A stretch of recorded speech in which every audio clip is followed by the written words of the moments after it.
Kripada Smriti Matrena Damodara Prasidati Vanchakalpatarubhyascha Kripa Sindhu Bhayavacha Patitanam Pavanebhyo Vaishnavebhyo Namo Namaha Namo Mahavadanyaya Krishna Prema Pradayate Krishnaya Krishna Chaitanya Namne Gauratvishe Namaha He Krishna Karuna Sindhu Dinabandhu Jagatpate Gopesha Gopika Kanta Radha Kanta Namostade Tapta Kanchana Gaurangi Radhe Vrindavaneshwari Vrishabhanu Sute Devi Pranamami Hari Priya Bhaktya Vihina Parada Lakshay Kshiptascha Kamarita Rangamadya Kripamayi Tvam Sharanam Prapanna Vrinde Namaste Charanaravinnam Bhajami Radha Madhavindanetram Smadami Radha Madhurasmitasyam Vadami Radham Karuna Bharadram Tato Namanyasti Gatirnakati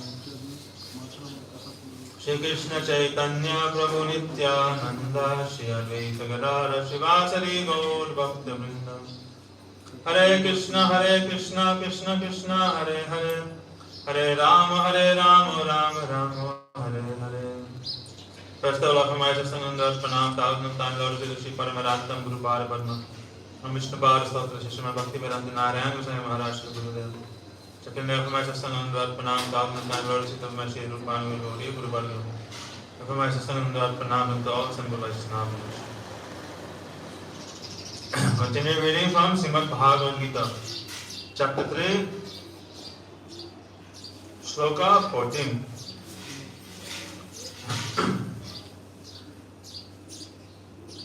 Anna bhavanti bhutani parjanyat anna sambhava yagyat bhavati parjanyo yagya karma samudbhavaha.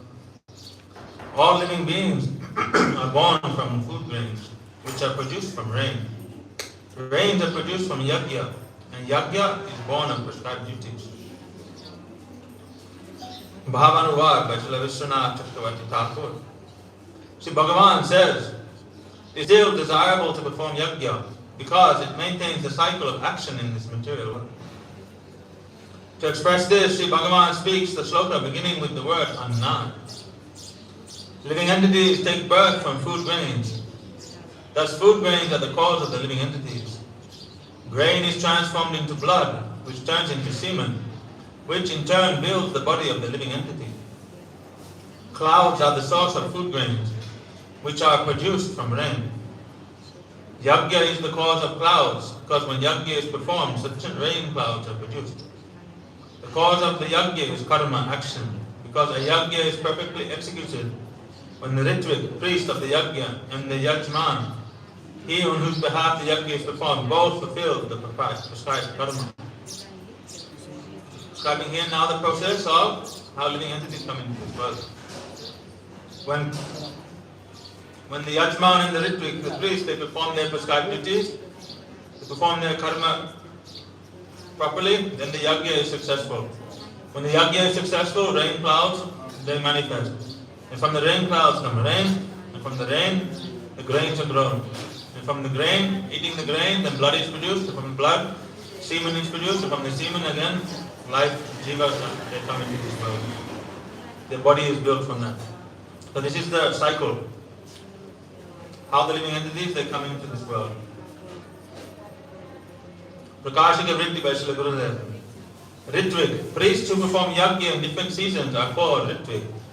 Agne dheyam paka yagyan agnishto madikan makan yakaroti vrito yasyasa tasyat tabik ihochate. There are 4 permanent Ritviks in the performance of yagya. They are known as 1 Hota, one who chants the Rig Veda mantras. 2 Advaryu, one who chants the Yajur Veda mantras. 3 the Brahma, one who chants the Atharva Veda mantras. And 4 Udgata, one who chants the Sama Veda mantras. 4 kinds of Ritvik. Ritvik means the higher priest. The main priest, he higher Ritviks means their assistants, helpers. He tells them do this, do that. Then they help assist him in the yagya. And after the yagya is complete, then they get some payment and they leave. So they are like, without any independent desire, without any motivation, they show up and they perform all the activities, all the instructions of the main yajna. In related to the yajna, they don't have any desire, but really they're getting paid, so that is their motive, but they don't independently do anything without the main priest instruction. So similarly, we also, under guidance of who? Guru and Vaishnava, they so engage us in service, and we do not maintain any independent desire. And what is our remuneration? What is our reward? We only desire one thing, that is bhakti. So in that sense, the word Ritvik itself is not a bad thing, but people who they have coined this term to mean bad things. In the sense that people who try to represent the Guru Varga without being qualified and try to control the public, then that kind of Ritvik, that kind of representative is bogus. Rather, we always have to be in connection with the living sadhu under his guidance. Then the proper term of Ritvik can be applied. Then you are his assistant, you are his tool. But if you have no connection with the living sadhu and you claim that only for you can come to the sadhu, if you want to understand our previous acharya is only through me, then you are trying to control and cheat the jivas. You are basically acting as guru, but you are claiming that they are getting all the credit. But in reality, you are controlling, you are everything. You are without any guidance. That kind of person who is trying to control and cheat the jivas, that kind of Ritvik is very, very bad. Shloka 15. Karma brahmodbhavam vidhi brahmakshara samudbhavam tasmat sarvagatam brahma nityam yagya patishtitam. Know that prescribed duties originate from the Vedas, and that the Vedas originate from Achyuta. The all-pervading Brahma is therefore always situated in Yajna.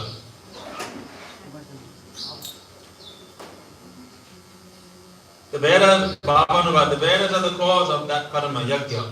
Because Yajna is performed only after hearing Vedic injunctions. Akshar Brahma, or Achyuta, the imperishable absolute reality, is the cause of the Vedas.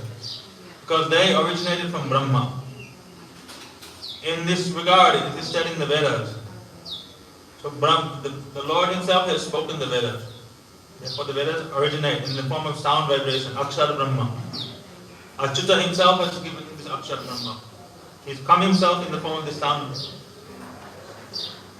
The Veda say that Asya Mahanta Bhutasya Nishvasitam Etar Rigveda Yajurveda Samaveda Atar Angirasaha.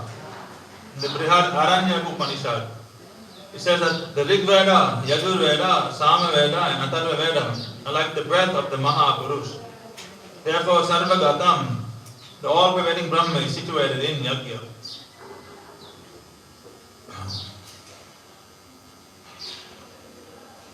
This statement also establishes that one can attain Brahma by Yajna.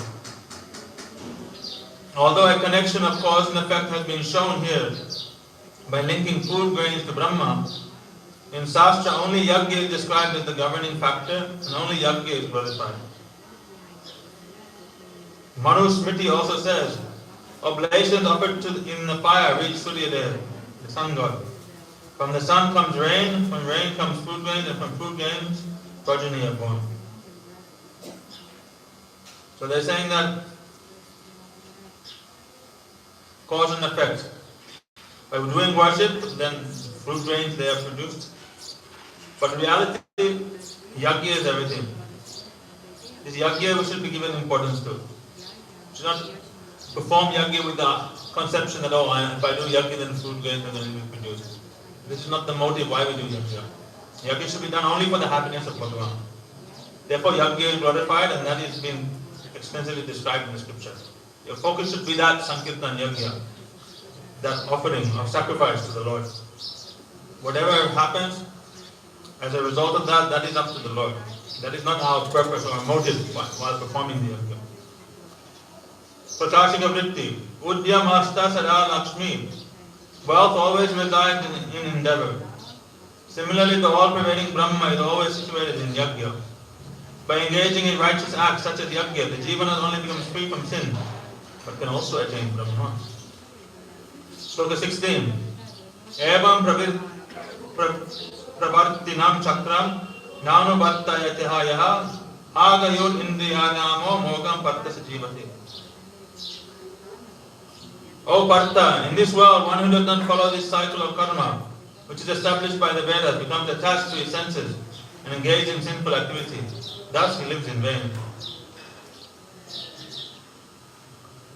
So if you do not perform karma according to the Vedas, then you will perform karma according to your mind, and then you will engage in sinful activities. Therefore, if one is to engage in karma, then one should do according to the Vedic injunctions. Bhavanuvad, by not engaging in this cycle, the fault of irregularity arises. The present sloka, beginning with Evam, is spoken to give an understanding on this point.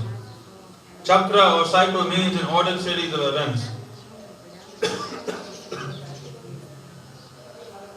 For example, clouds and rain come from yajna, food grains come from rains, and from food grains come the living beings, men, who again perform yajna, which produces rain, clouds, and so on.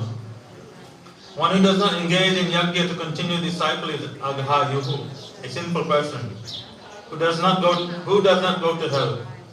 Only one who performs yajna does not go to hell. So if you are simply enjoying in this world, you are only taking, but you are not contributing to the maintenance of this world. Simply if you are taking this and that, but not giving anything back in return, then you are sinful, then you will go to hell. Therefore one has to perform yajna, the pleasure of the Lord. Pleasure of the devas, then they will become pacified, then the maintenance will continue. Simply you are taking, then you will be punished. Prakashika Vritti. Parameshwar has established the cycle of karma to fulfill the desires of the jivas. Consequently, one who does not perform yajna, which perpetuates the cycle of the universe, becomes implicated in sin and goes to hell. Srila Bhaktivinoda Thakur said, O Bhakta, those who are qualified to engage in kamya karma, action with fruitive desires, but who do not perform yajna to perpetuate the cycle of the universe, become servants of their senses, which engage them in sinful life. Thus they live in vain. The significance is that there is no consideration of sin or piety in Nishkam Karma Yoga, which is offered to Sri Bhagavan, because Shastra has established this as the most suitable path to attain Nirgun Bhakti of Bhagavan. A person following this path easily becomes pure at heart and free from material contamination. Those who have not acquired the Adhikar to offer this Nishkam Karma Yoga to Sri Bhagavan, always swayed by material desires and sensual urges, and thus engage in sinful acts.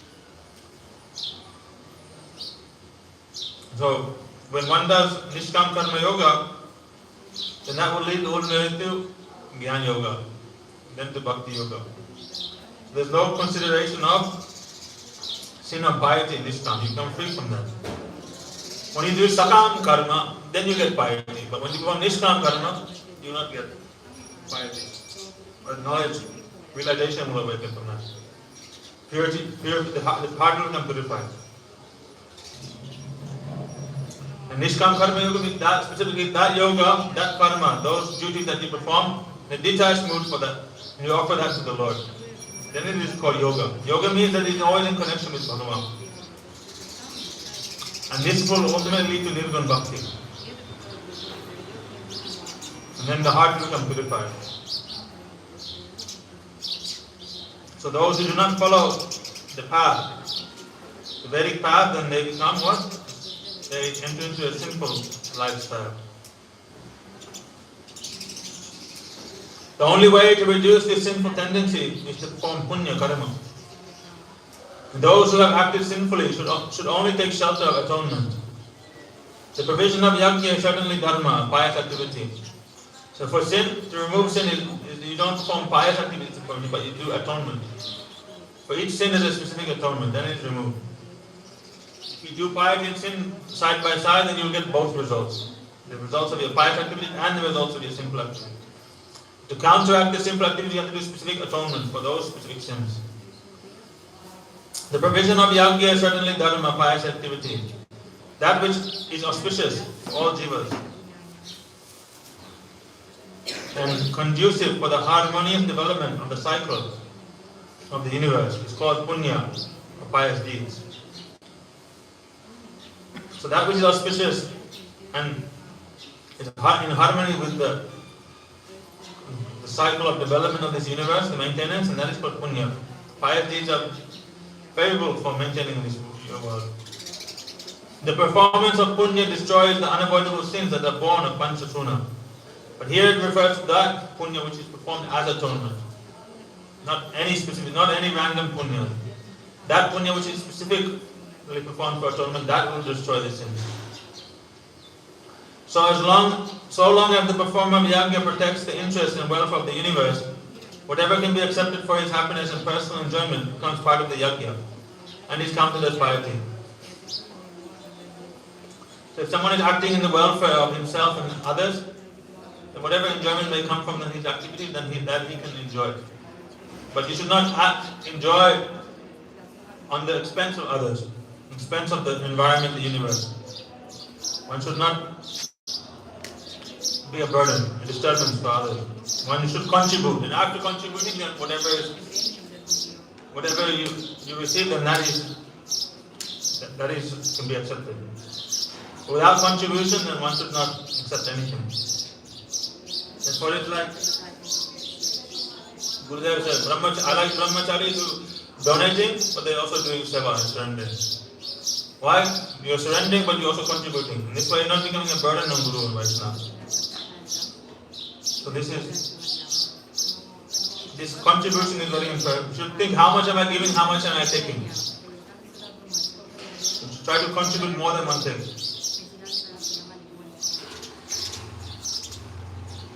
The unseen controllers who cause inauspiciousness for the universe are the specific devas born from the Shakti of Sri Bhagavan. By satisfying them with the offerings they desire and gaining their favor, one pleases these devas and all sins are destroyed. This is called the karma chakra. That karma which is accepted in the form of worship of these devas is called Bhagavad Arpit Kamya Karma or Sakam Upasana, worship with fruitive desires. Some people falsely believe that they are righteous and religious, even though they do not offer their karma to Sri Vishnu and are not devotionally inclined. They perform action but disregard any form of deva worship because they think that it is mundane. Such people are themselves simply following mundane morality. It is therefore auspicious for the jivas of the world not to follow these deluded religionists, but to perform Bhagavad Arpit Kamya Karma, offering the fruits to Bhagavan.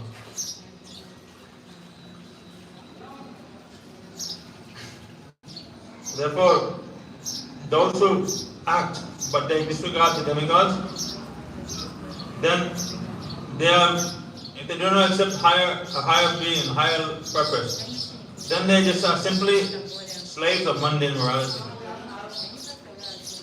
Therefore, they do not bring any auspiciousness. Rather, one should try to develop the mood that I am insignificant and I should try to offer my activities. I should act in a way that is pleasing to higher beings, to the demigods, the Bhagavan. Those who have no faith in Bhagavan, who have no faith in the soul, then how will they have faith in the devas even? Therefore, first we should try to have some faith in scripture, have some concept of the Atma, the soul, Bhagavan. Then we may offer our activities for their happiness. The atheists, then they neglect the existence of the soul, therefore they are unable to offer anything. And they become a burden. Then Parashuram will come and he'll kill all the atheists. Kalki will come and kill the atheists. Different incarnations, the Lord will come and will destroy the atheists. Because they are useless. They are only a burden to the universe. Yastra atma rachit evasyat atma tirtascha manavam atmanya evacha santustas tasya karyamya vidyate. However, a person who delights in the self and who remains contented and satisfied in the self has no duties to perform. In other words, someone who is aptakam, he does not have to engage in karma. He can engage in much higher activities. Bhavanuvad, so far it has been explained that those who are unable to perform nishkam karma should perform sakam karma. Those who are situated on the platform of Gyan, realize knowledge, never engage in the routine of Kamya Karma, Sakam Karma, because their hearts are pure. They understand that it is a source of suffering. Why else do Sakam Karma? The next two slokas beginning with Yas 2 are spoken to explain this. Atmarati means Atmaram, taking pleasure in the self. Atmatriptaha refers to those who remain simply satisfied by realizing the bliss of the self. If one is satisfied within the Atma itself, would he even be slightly satisfied with external sense objects? In response, Sri Bhagavan says, the one who is satisfied within has no need for external sense pleasures, and is therefore not obliged to perform prescribed duties. So those who have no internal realization, no realization of the Atma, then they depend on external happiness. But those who have realized the self, then they can fully depend and relish that happiness that is coming from the Atma itself. Prakashika Vritti, the living entities who exist in the cycle of karma, which has been described above, perform karma, knowing it to be obligatory. However, those who can discriminate between the self and inert objects engage solely in the cultivation of the self. They remain content within the self because they are Atma-Rama, able to take pleasure in the self, and Apta-Kama, able to satisfy all their desires in the self. Such Mahapurushas are of two types. One, the Jnani Yogis who search for the Atma. Two, the Bhakti Yogis who cultivate the path of Bhagavad Prem. Personalities like the four Kumaras, Sanak, Sananda, Sanatan and Sanat Kumar, are considered to be in the first category, that is Jnani Yogis, while personalities like Devarshi Narad are considered to be in the second, that is the Bhakti Yogis. They do not perform karma, although they know it is obligatory duty, perform actions which are favorable to Bhakti, simply to maintain their lives. But even the four Kumaras, after visiting Vaikuntha, then they also became devoted to the Lord.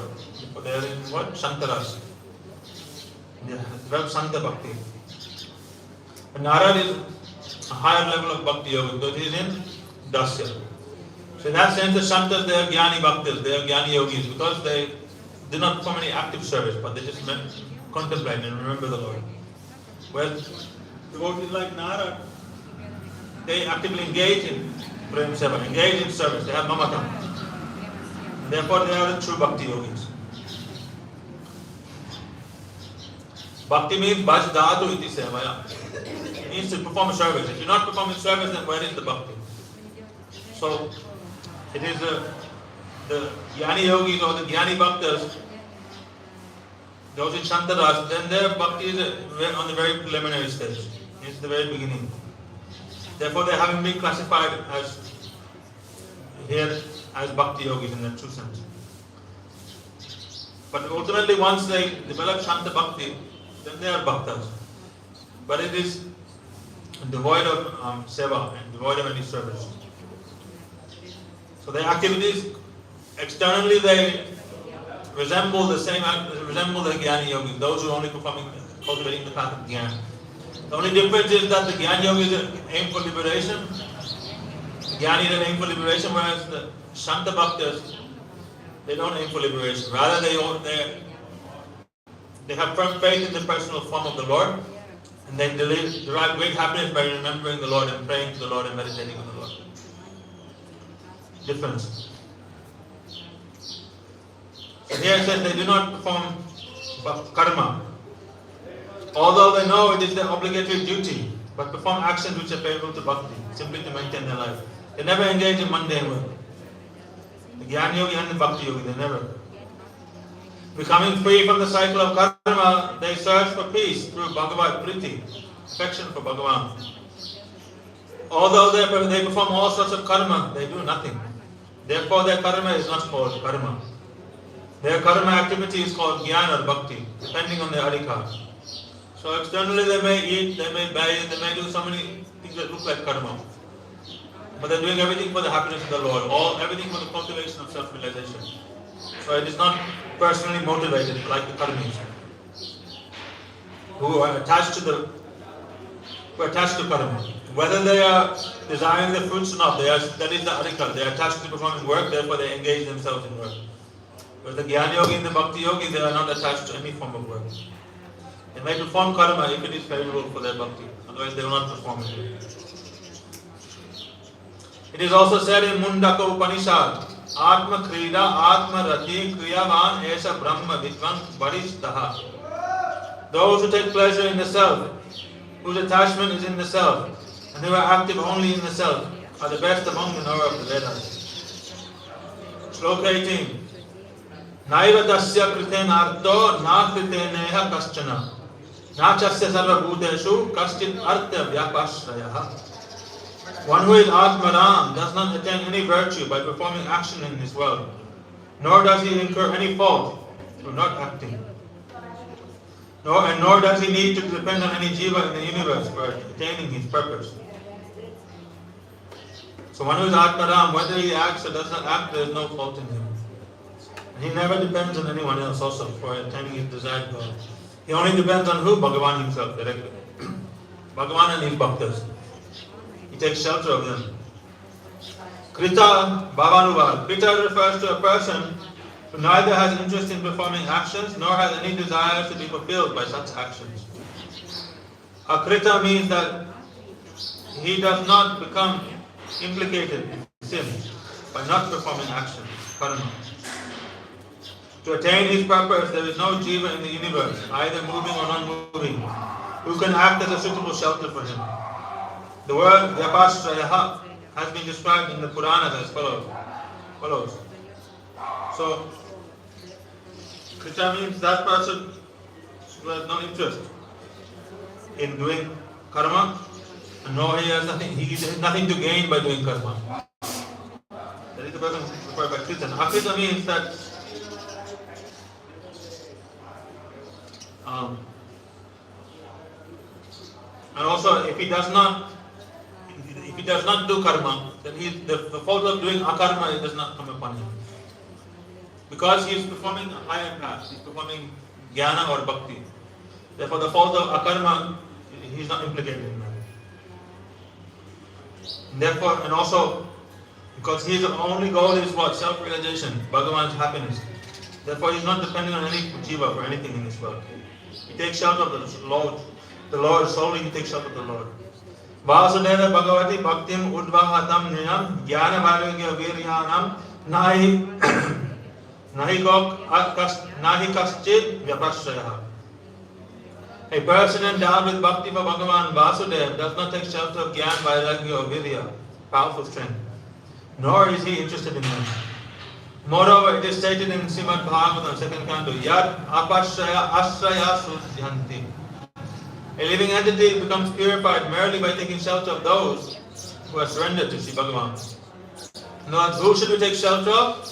Those who are surrendered to Bhagavan, you should take shelter of them. Those who have taken shelter already, take their shelter.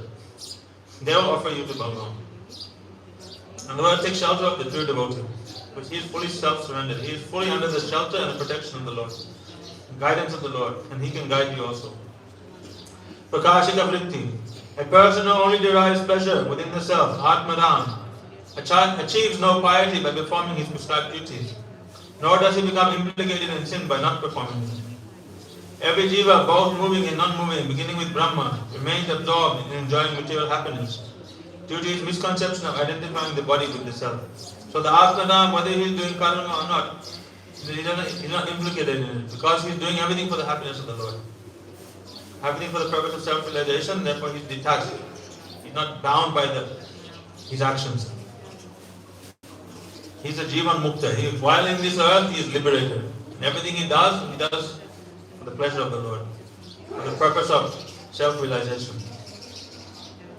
Therefore he is not bound by his actions here. So jivas, whether they are moving or non-moving, beginning with Brahma, remains absorbed in material happiness due to his misconception of identifying the body with the self. Due to this Dehadhiman, we are absorbed in this material happiness. His every action is performed for sense enjoyment. He does not even care for Gyan and Vairagya, which are the shelter of the Tyagis. This is because he has taken shelter of Bhakti. the natural function of the self. Jnana and Vairagya, which are both subordinate to Bhakti, manifest in him as a matter of course.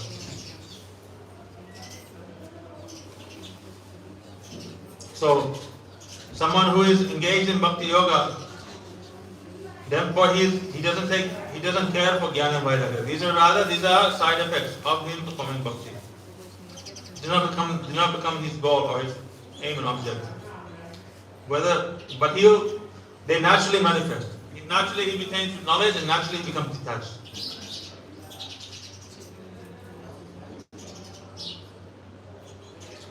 In Bhagavatam 11th canto, Sri Kavi speaks to Maharaj Nimi, Bhakti paresh anubhava viraktir anyatra chaisatrika ekakalaha prapadyamanasya yata asnata syus tushti pustikshudayapayo anugasam.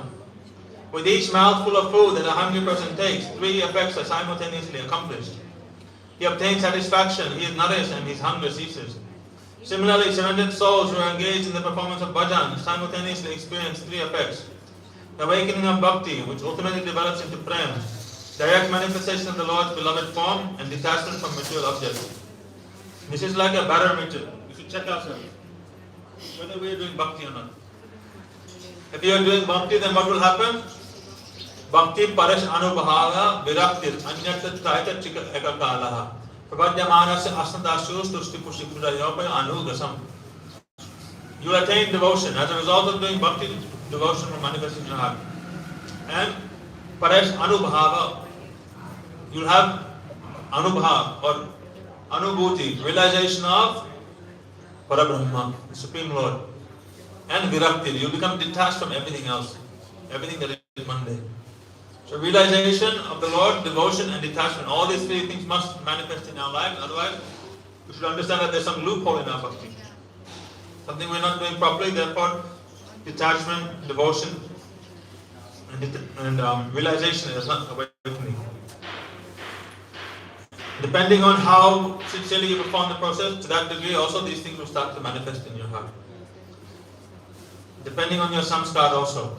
If you have very hard samskar, very deep samskar from previous lives, then little bit of the performance of devotion in this life will awaken those samskar and realization, everything will come very fast. Otherwise it may take some time. By doing sadhana and slowly these things will manifest in the heart. One may raise the following question. In the Vedas it is said, Tasmat tanna priyam yad edan manusya viduhu. The devas do not want human beings to attain knowledge of Brahma. It is also seen in the Srimad Bhagavad. Viprasya vai sanyasato devadarani rupinaha vignan kurvanti ayam hi asman akramya samiya param. Knowing that Brahmanas will surpass them by taking sannyas and obtaining Brahma Tattva, the devas take birth to become their wives or children and to create obstacles in their path. Thus is it proper to worship the devas to eliminate these obstacles. In other words, the demigods, they become jealous. Oh, at least he does tapasya, everything, then he may take my position. He may enter here. You would attain so much punya, so much piety, become detached from this world, and the devas say, oh, they may attain my post. And they take birth as your wife and children, and they create obstacles for you so you cannot advance in your bhakti. In this regard, the Shruti state that even though the devas represent these obstacles, they are in fact unable to harm the spiritual aspirants. For them, it's no problem. Even if they live 100 years in this world, that is how much of their lifespan, the devas. It's only like a few hours for them, a day or a few days or whatever. One day in the heavenly planet is equal to 6 months. 6 months to a year there. So, and they live there for thousands and thousands of years. So, it could be like 100, like maybe 2-3 months of their lifespan. They come here and they take birth, live their life, and that's it. There's nothing for them. Just to prevent any jiva from making any advancement, they can make that sacrifice to ensure that they'll maintain their position in post. In this regard, the Shruti state that even though the devas present these obstacles, they are in fact unable to harm their spiritual aspirants, because the Atma itself protects them. It means the Atma cannot be harmed. So the Devas cannot really harm your Atma. They can only create obstacles in your spiritual path. This Atma is the Atma of all Atmas, Paramatma. Vasudeva para Veda, Vasudeva para Makaha, Vasudeva para Yoga, Vasudeva para Kriyaha. First canto Bhagavatam. According to this statement, Vasudeva Krishna is the original Atma of all other Atmas. By performing bhajan to him, one can satisfy everyone. All the devas are ultimately forced to show affection and respect to those who have Krishna Bhakti. In addition, it is stated, Bhaktistu Bhagavad Bhakta Sangena Parijayate. One attains Bhakti only by the association of Bhaktas. According to this Sastric statement, just as Sri Bhagavan is the only suitable shelter for the Bhaktas, it is similarly necessary to take shelter of his Bhaktas if one desires Bhakti. For this reason, Shvetashvatara Upanishad says, Yasya deva para bhaktir, yata deva tata guru, tasya iti katita hyatta prakashante mahatmana. All the essential purports of Shastra are revealed only in the hearts of a Mahatma who has para bhakti to Sri Bhagavan and Shuddha bhakti for Sri Gurudev. Shloka 19. When Narayana Rishi also, they were performing tapasya, then Indra sent so many apsaras to disturb, create so many problems. Then Narayana Rishi, what he did, he manifested more apsaras from his own body. They bewildered the world, Raspra. Then he manifested Urvasi and sent to Indra. Indra became captivated and bewildered by that Urvasi. And he never came to disturb. When Shiva was doing tapasya, then Kamdev himself came. Vishwamitra Rishi, then also prostitutes, they came to disturb. Which is Haridas Thakur using bhajan, and Maya Devi herself came. Then also this Lakshahira came and also tried to disturb Haridas Thakur. So the demigods, they try to, any sadhak is making any advancement, then they will try to obstruct the advancement of that sadhak. They are afraid of losing their position. Pitu Maharaj, he was doing Ashwamedha Yajna.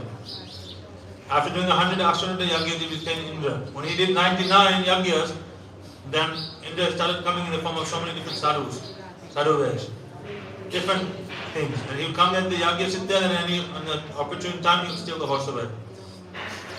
And by wearing all these bogus dresses, then the common people, they began copying Indra. That's why I see so many upper sampradaya, so many peculiar different types of sadhus, because all Indra created them by his bogus imitations and bogus dresses he was wearing. Some people wearing black cloth, some people wearing green cloth, some people putting skulls, some people this tilak, this thing, that thing, all khichdi. All these upper sampradayas were created by Indra. Those who follow these weird sects and castes and all these things, they are basically followers of Indras. But the Shastra says 4 bona fide Vaishnava Sampradayas, Sri Brahma Rudra Sanaka, Vaishnava Siddhi Pavana. These 4 Sampradayas are authentic, they can purify the entire world. Anything that is outside of Sampradaya is not beneficial. Tasmad asakta satatam karyam karma samachara, asaktiha acharan karma param apnoti purusham.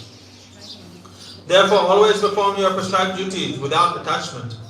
By working in this way, a person attains moksha. You should certainly always perform your karma free from all attachment, for that is how a person attains the Supreme. O Arjuna, you are not qualified to be on the platform of Gyan, but since you are a man of proper wisdom, your adhikar has surpassed the level of performing kamya karma. Therefore, only perform nishkam karma. Beginning with tasmad is spoken for this reason. Karyam means that which is prescribed as an obligatory duty. After performing that prescribed duty, one attains moksha, supreme liberation. So Krishna is saying, you may not be qualified for doing jnana and bhakti, but you are certainly higher than just ordinary sense enjoyer, one who performs kamya karma. Therefore, perform your duty in the mood of nishkam karma. By this, ultimately, you will attain liberation. So in other words, one should act always according to one's eligibility. One should not act beyond or less. What is our eligibility? That is prescribed, that is determined by Guru and Vaishnava. Whatever they inspire us to do, they know our adhikar and therefore they engage us. That is your eligibility. Your eligibility is to follow the orders of Guru and Vaishnava. You have no other eligibility. That is our only quality. That we have a connection, we are connected to Guru and Vaishnava, and we follow their order. Whatever they say, we just accept that. So no need to deliberate and speculate. This thing or that thing. Oh, I should do this, I should do that. Whatever they say, you engage in that. That will be beneficial. If you independently, you want to engage in this thing and that thing, doing your own things, your mind will trick you. Then you want to do so many things unrelated to Bhakti. And then by engaging in those things, you'll cheat yourself. You'll be deprived of the ultimate goal. So our good fortune is only due to one thing, that we are in connection with Guru and Vaishnava. We have no other quality, no other merit. And even that is their faultless mercy. But now that we have this golden chance to serve, be under the guidance of Guru and Vaishnava, we should take that. That will be our saving grace. You want to do sadhana, you want to do bhajan. What sadhana, what bhajan you want to do? In this age of Kali, there is only one quality, that is kirtan. And that kirtan is done under the guidance of pure Vaishnava. Everything else will be a source of distress. Prakashika vritti. By always performing nishkam karma, the heart becomes purified.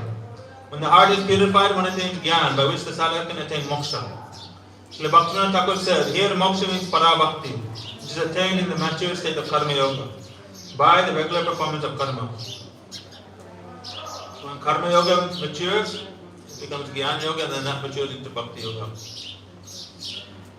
Then moksha, all these things, they are easily attainable. Shloka 20. Karmanaiva hi samsiddhim astita janakadaya loka sangraham evapi sampashyan kartum arhasi. Ultimately, the path of karma and all these other, this independence will result in the burning of the jiva. The jiva will never be satisfied. It will never be peaceful.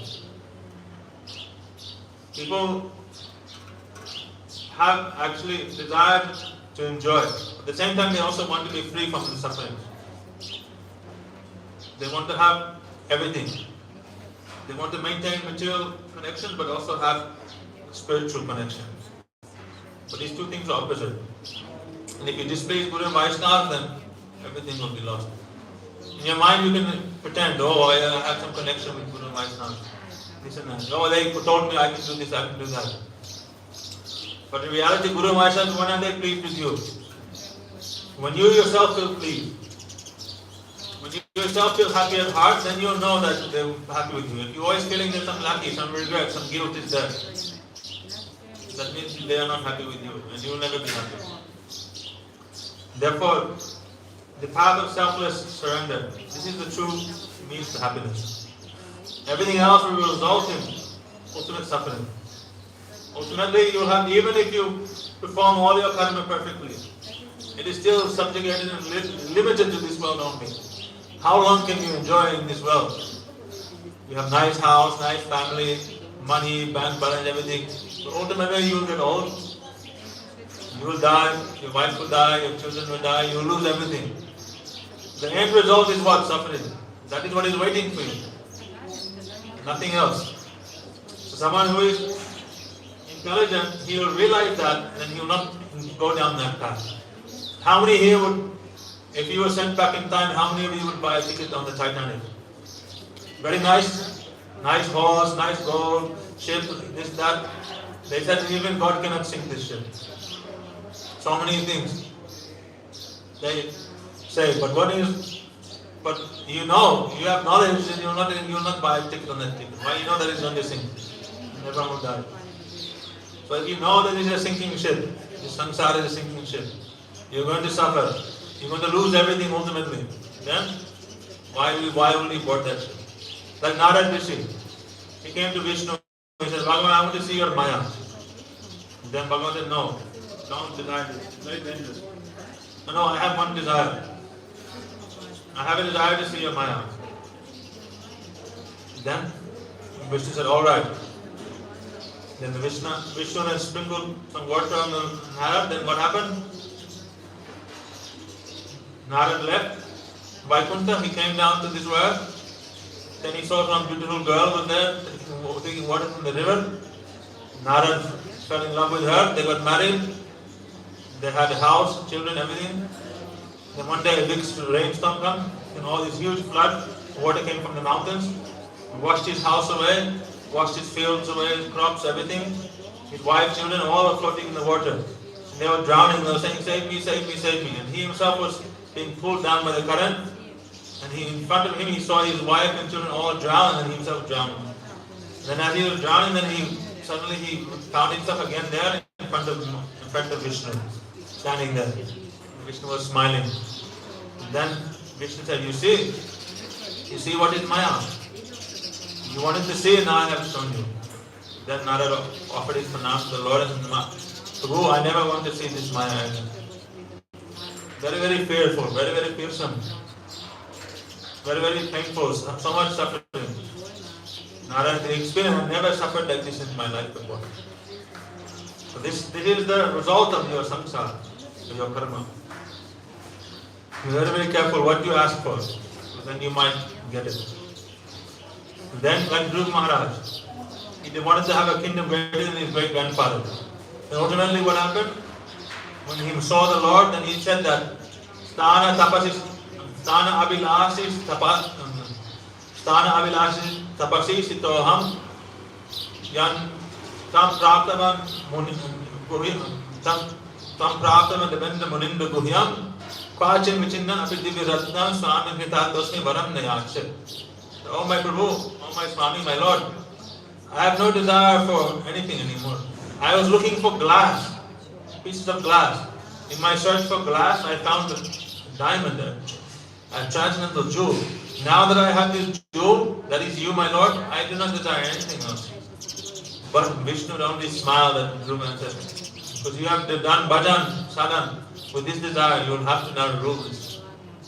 So then he ended up ruling this kingdom for 60,000 years. And after when the swan plane came, then he's still attached to his mother. He said, where is my mother? And they said, don't worry, your mother is going. But those swan planes didn't take him to Vaikuntha, they took him to Dhruva. There was a kingdom that is greater than Satyaloka, Brahma's kingdom. But still it is in the material universe.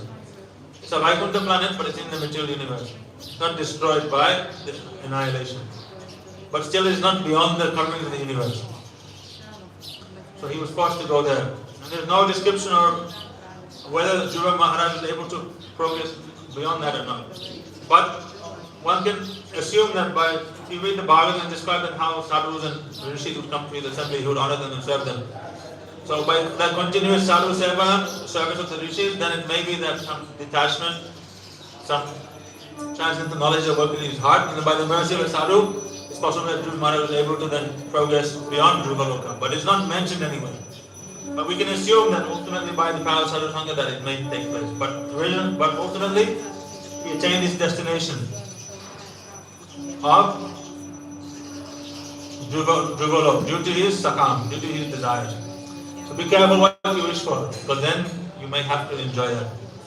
And then you'll waste your time, suffer so much, waste your life. Finish here, continue to go. Gaurvananda Hari Hari Ba Jai Shri Guru Pada Panna Ki Jai Guru Parampara Ki Jai Satchinandan Gaur Hari Ki Jai Saparsada Gaur Hari Ki Jai Vrindavan Dham Ki Jai Harinam Sankirtan Ki Jai Sankirtan Kari Bhakti Vinna Ki Jai Srimad Bhagavad Gita Ki Jai Srila Vishwanath Chakravarti Thakur Pal Ki Jai Nantavadi Vaishnavina Ki Jai Samagata Bhakti Vinna Ki Jai Janitaya Gaur Ramananda Hari